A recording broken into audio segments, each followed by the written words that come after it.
Although only fragmented documentation remains, ancient Protoss texts speak of a highly advanced race that ruled over thousands of worlds in the galaxy, tens of millions of years ago. This enigmatic race, often called the Xel'Naga, or Wanderers from Afar, was rumored to have seeded and cultivated thousands of various species on the cold and barren worlds within their domain. Protoss traditions hold that the Xel'Naga were a peaceful and benevolent race, utterly consumed with the study and propagation of sentient evolution within the universe. Nothing is known of the origin of the Xel'Naga, save that they were not native to the galaxy over which they held sway. Obsessed with fashioning the perfect life form, the Xel'Naga labored to create a creature that would be defined by a distinct purity of form. For thousands of years, they carefully steered the delicate evolutionary processes of their budding species. Although their protracted experiments produced many intriguing deviants and mutations, the races that the Xel'Naga cultivated always fell short of their enormous expectations. Despairing at last, the Xel'Naga focused their frustrated efforts on the most promising of their engineered worlds. Aiur, a massive jungle world on the galaxy's fringe, had born a race of highly advanced beings. These beings were incredibly adaptable to harsh natural conditions and climates. Their strength and speed were unparalleled amongst the other races known to the Xel'Naga. The race had even developed a rudimentary tribal society based upon group hunting and warrior rule. However, their most distinct aspect was that they communicated with each other through a very complex method of instinctive telepathy, allowing them to operate communally with striking efficiency. The Xel'Naga were pleased with the progress of their latest creation and conceded that the new race was the first of all their experiments to evolve beyond the feral constraints of baser life forms. To signify their ascension in the galactic order, the Xel'Naga gave the new race the name of Protoss, or the Firstborn. The early Protoss lived in harmony and seclusion upon the world of Aiur for hundreds of generations, never knowing of the Xel'Naga who watched over them from afar.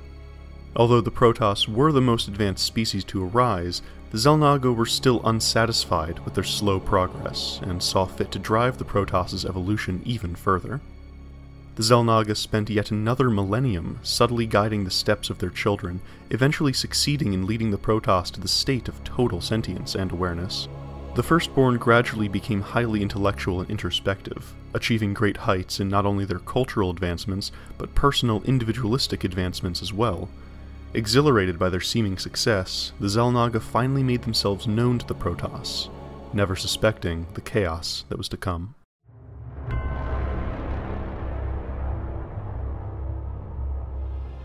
The Protoss civilization spread across the face of Aiur within only a few thousand years, eventually culminating with the warring tribes settling under a centralized rule. In an attempt to discern the full extent of their creation's evolution, the Xel'Naga had come down from the heavens and integrated themselves into the Protoss culture. The arrival of the Xel'Naga seemed to bring the scattered tribes even closer together as the overjoyed Protoss looked to their wizened creators for new truths and insights. The Xel'Naga marveled at how driven the Protoss were to plumb the mysteries of the universe around them. The Protoss harbored an insatiable lust for knowledge that led them to develop radical, progressive strains of scientific and metaneural study. As their understanding and personal awareness grew, the Protoss became exceedingly proud and began to see more value in personal achievements than communal advancement. The more successful tribes began to isolate themselves from one another, each seeking to define their own roles, not only within their immediate society, but within the greater universe as well. As the tribes grew further and further apart, the Xel'Naga reeled in frustration. They speculated that perhaps they had pushed the evolution of the Protoss too far, marring the purity of their creation. Many Xel'Naga believed that the Protoss had lost their greatest strengths, as individual egos arose to overpower the once primary communal link. The tribes, driven by individualistic pursuits, rekindled their own ancient principles and rites in order to set themselves even further apart from their brethren. Where once there was only awe and reverence for their creators, suspicions began to brew among the tribes regarding the interests of the Xel'Naga in their affairs. As months passed on Aiur, the Protoss began to shy from their Xel'Naga teachers, and each tribe cultivated wild and unsubstantiated rumors of their creators' supposed treachery. Attempting to completely sever themselves from the rest of their race, the tribes began to lose the connection to their primal psychic link. This breakdown in the inherent empathy of the Protoss for one another did the most to dissolve the last remnants of unity and brotherhood amongst them. The The severing of the psychic link was also the greatest sign to the Xel'Naga that the Protoss had tragically lost the most fundamental element of their greatness. Believing that they had made a grave mistake in pushing their failed creation too fast, the Xel'Naga made to depart Aiur forever. The suspicious Protoss, at hearing of their creator's departure, reacted with a rash, violent attack upon the Xel'Naga's world ships. Many hundreds of Xel'Naga were murdered by the raging Protoss, who only decades before had worshipped them as gods. The Xel'Naga fended off the Protoss' reckless attack and sorrowfully launched the greater number of their massive ships into the trackless void beyond Aiur. The Protoss tribes, left confused and abandoned in the wake of the departure, turned on one another in despair. What followed has been recorded as the bloodiest, most violent civil war ever recorded in galactic history, the Aeon of Strife. The raging battles waged during the Aeon of Strife were fought by countless generations of Protoss, all bent on perpetuating the guilt and blame for their abandonment.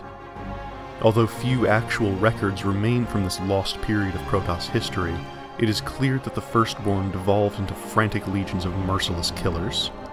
Driven by centuries of unthinking hatred towards their brethren, entire generations of Protoss lived and died without ever knowing the legacies of their past or of the primal psychic bond that their forefathers had once shared.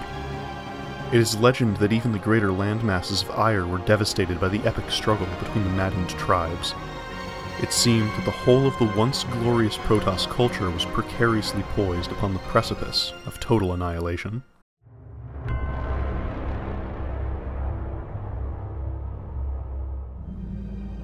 Although there were many different factors that led to the ending of the Aeon of Strife, one unprecedented discovery is cited with bringing about the radical changes of the Second Age.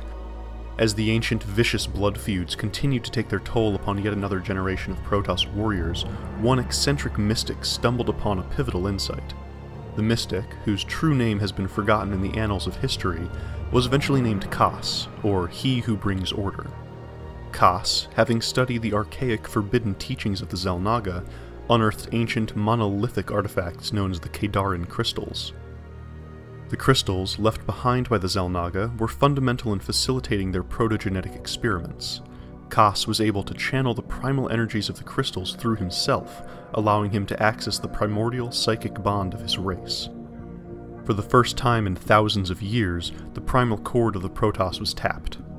Flooded by emotions emanating from every member of his race, Khas became aware that the Protoss had not lost their primal link, but had simply forgotten how to attune themselves to it. Horrified by the warring emotions that had been tearing his race apart for countless centuries, Khas began to search for a way to heal the searing pains of his people. Khas, gathering many young Protoss together, was able to teach the new generation of warriors how to access their latent psychic bond. These young ones, suddenly free to distance themselves from the horrendous strife around them, were able to see clearly that the conflict of their race was folly. They believed that the Xel'Naga had been right to abandon them, and that because their racial essence had been corrupted by the rise of ego, they were indeed a failed creation. They maintained, however, that because their inherent failure was not of their own doing, the inner conflict of the Protoss and racial turmoil was baseless and hollow. Khas developed a radical system of psychic progression that he hoped would discipline the new generation and keep them from repeating the tragic mistakes of their ancestors. His theory, known as the Khala, or Path of Ascension, called all Protoss to forsake their own whims and strive to reunify their once mighty communal race. The greatest hope of Khas was that the Khala would instill a new sense of essence and vitality within the Protoss race. Slowly, many Protoss gave up their ages-old feud and rallied behind the ever-growing legions of the Khala. This marked the true turning point in the Aeon of Strife and led to the rise of the Second Age. As the terrible wars subsided and the tribes once more began to heal and bond, the premise of the Khala began to permeate even the deepest, most fundamental roots of Protoss society.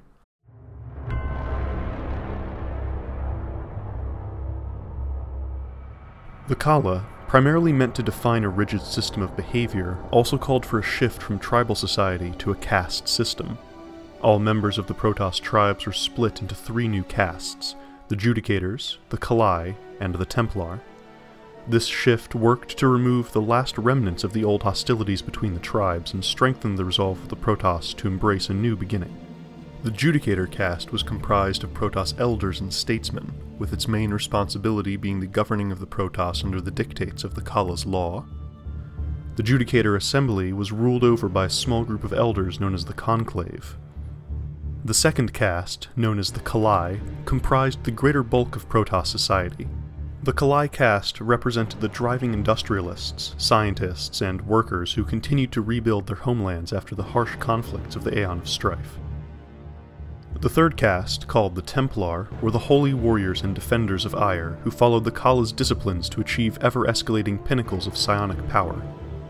Under the new leadership of the Conclave and their Judicator Administrates, and armed with the zealous might of the Templar, the Protoss soon rebuilt their decimated world of Aiur into a bustling paradise, with their growing prosperity leading them to rediscover many of the sciences and studies they had lost. The Protoss learned to travel amongst the stars.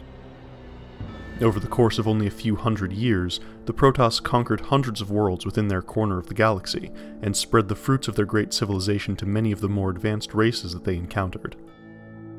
All in all, the Protoss inadvertently succeeded in reclaiming an eighth of the worlds once presided over by the Xel'Naga.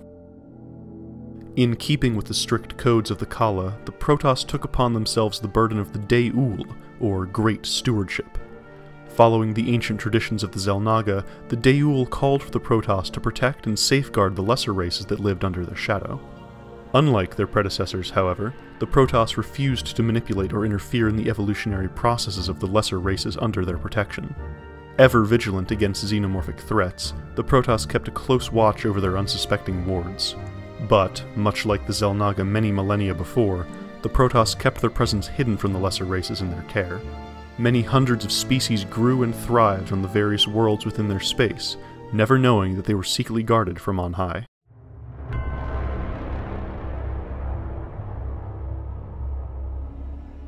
Although their new enlightened civilization grew and thrived, the Protoss Conclave kept a dark, shameful secret hidden from the masses.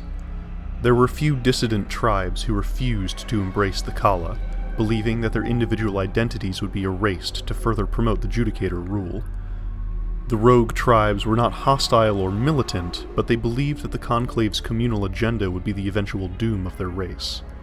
Thus, the knowledge of the rogue tribes was kept hidden, for the Conclave believed that their aberrant influence might spread throughout Protoss society and destroy all that Khas had accomplished. Convinced that the rogue tribes constituted a palpable threat to the new order, the Conclave ordered the Templar forces to eradicate the dissidents. The Templar, led by a young warrior named Aeon, could not bring themselves to slaughter their wayward brethren. Instead, the idealistic Aeon attempted to hide the rogue tribes away from the sight of the Conclave. Aeon believed that he could convince the rogues of the Khala's truth by teaching them how to manipulate their own latent psychic powers. Although their powers equaled those of the mighty Templar, the rogues still refused to submit their passionate, free spirits to the Khala. Without the discipline of the Path of Ascension, the powers of the rogues spiraled out of control and unleashed horrible, devastating storms across the fields of Aiur. The Conclave, shocked that the Templar had not destroyed the rogue tribes, attempted to salvage the desperate situation. If the Conclave punished Aeon and the Templar for their insubordination, it would be forced to publicly admit the existence of the rogues. Thus, the Conclave decided to banish the wayward tribes from Aiur forever. The Templar under Aeon were sworn to silence as the rogues were loaded onto an ancient but functional Xel'Naga ship and launched into the void of space. Forever after, the rogue tribes would be known as the Dark Templar. Over time, the legend of the Dark Templar spread across the face of Aiur, sparking the imaginations of many young Protoss. To show their disdain for the Conclave and their Judicator lackeys, the Dark Templar ceremoniously cut off their nerve appendages, effectively severing themselves from the basic communal link that all Protoss share. It was widely rumored that since the Shadow Hunters were cut off from the primal cord of their race, they were forced to draw their psionic energies from the dark, cold void of space. This tale, above all others, worked to incriminate the Vagabond Warriors for all time. Hunted and feared by their own brethren, the Dark Templar led a solitary existence within their spacefaring vessels.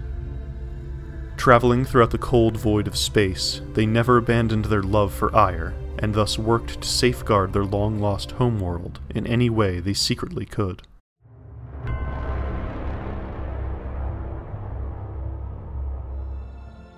The Protoss bore silent witness to the portentous arrival of humanity to their edge of space. Although the Protoss were uncertain of the vagabond origins of the Terrans, they knew that these volatile, short-lived humans would prove to be interesting study. 2 centuries passed as the Protoss watched over the budding Terran colonists. The Terran had succeeded in building up rudimentary colonies on over a dozen worlds within the Protoss's borders. Although the technology of the Terrans was inferior to that of the Protoss, they adapted to the worlds upon which they lived and thrived. The Protoss found the Terrans to be fascinating in that they constantly fought against one another, yet still advanced their technologies and industries by leaps and bounds. The Protoss were alarmed at how quick the Terrans were to access and drain the natural resources of their various worlds. It seemed to the Protoss that the Terrans had no respect for the delicate balance of nature as they recklessly sped from one world to the next, leaving nothing but barren wastelands in their wake. Bidden by the strict dictates of the Dae'Uhl, the Protoss were forbidden to directly interfere with the reckless Terrans, no matter how much they wished to do so. This disjointed relationship lasted for many years between the two races. Yet, a routine Protoss scouting mission found evidence that spelled certain doom for the hapless Terrans. The High Templar Tassadar, accompanied by his renowned Templar expeditionary force, found a number of small biological constructs floating near the borders of Protoss space. Upon closer inspection, Tassadar deduced that the rather nondescript alien organisms were in fact deep space probes.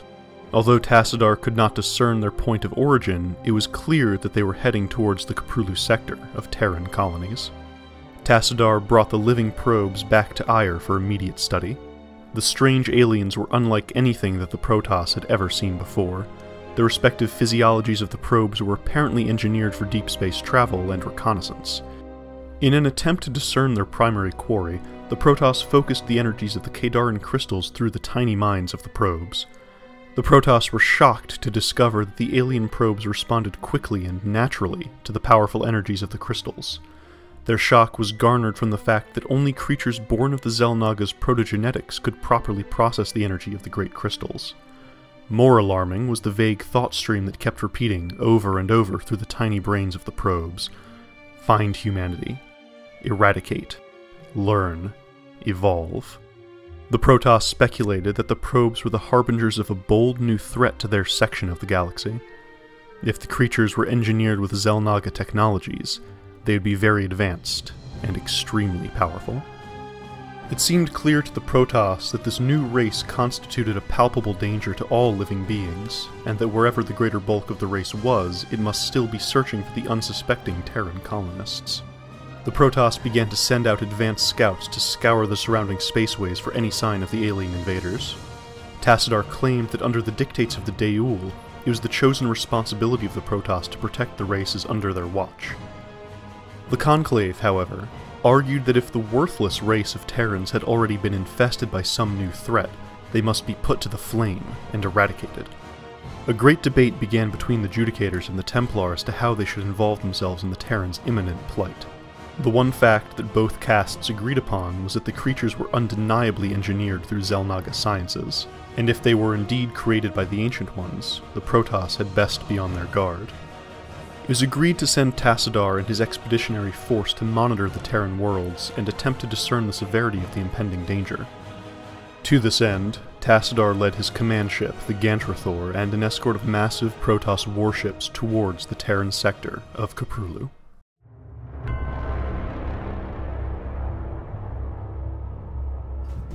Upon arriving in the Terran sector, Tassadar's scouts found evidence that the mysterious alien threat had already begun to take its toll upon the Terran colonies. Upon closer inspection, Tassadar found that the fringe colony of Chau Sara had indeed been infested by alien organisms. The entire surface of the colony had been covered with a thick, toxic substance that continued to erode the planet's crust. To make matters worse, the aliens themselves had either infested or slaughtered most of the human colonists. Tassadar, horrified by the colony's devastation, could only wonder why the Terrans had not already rushed to aid their besieged world. The Conclave, hearing of the colony's fate, immediately ordered Tassadar to burn the entire planet of its infestation. Knowing that the burning would eradicate all life on the planet, Tassadar sorrowfully obeyed his masters. The lumbering Protoss warships powered up their weapons and opened fire upon the unsuspecting colony. This costly ploy was successful in destroying the alien infestation, but there were still a few neighboring worlds that had no doubt been infested as well. Tassadar was ordered to burn those worlds and any other Terran settlement that had even the slightest possibility of infestation. While moving his fleet to the second infested colony of Mar Sara, Tassadar began to doubt the morality of his orders. The Terran warriors, caught completely by surprise by the initial attack of the Protoss upon Chau Sara, launched a fleet of starships to intercept Tassadar's fleet. The Terran fleet prepared to defend the colony from the Protoss, just as Tassadar commanded his ships to pull away and withdraw. Tassadar, struggling with his inner doubts, could not bring himself to destroy Mar Sara or the fleet that had come to protect it. He sought a way to defeat the aliens without arbitrarily wiping out humanity in the process. Thus engaged, Tassadar refused to follow the genocidal orders of his masters.